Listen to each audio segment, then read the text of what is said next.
de la soudure. Ils sont nombreux à en avoir fait un métier dans la ville de Cotonou.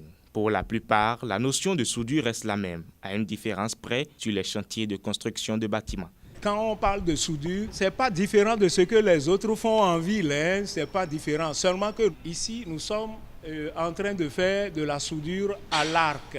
Vous voyez, la soudure à l'arc, c'est quoi? Vous avez le poste à souder, vous avez les électrodes, et quand l'électrode est en contact avec le fer, ça crée un arc. Sinon, il y a la soudure autogène et la soudure à l'arc. La soudure autogène, c'est la soudure que les soudeurs de carrosserie de voitures font avec le feu. Vous voyez, et là, dans ce cas, eux, ils font de la soudure oxyacétylénique. Sur le chantier Marie Auxiliatrice du quartier Ménotin, la soudure à l'arc est utilisée dans la construction des fermes pour la couverture d'une église. Les fermes que vous voyez, c'est en cornière, d'accord, mais d'aucuns le font en profilé direct. Au lieu d'avoir cette architecture que vous voyez sur la ferme, c'est des profilés directs. Le fer que vous avez par terre là, on le coupe et on lui donne la forme.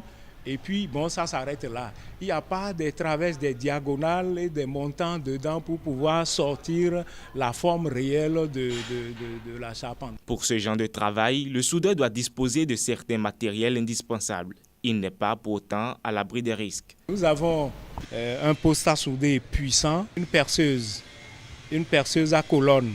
Ça, c'est le serre-joint, voilà.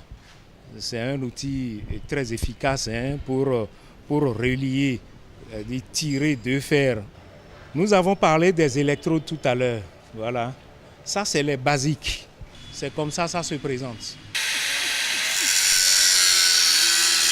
La fumée que vous recevez dans le visage peut vous créer des ennuis, peut vous rendre malade, le rhume, vous pouvez avoir des blessures au visage, vous voyez, et puis bon, même parfois, ça crée même, comment dirais-je, des problèmes de vue quand on ne se protège pas bien.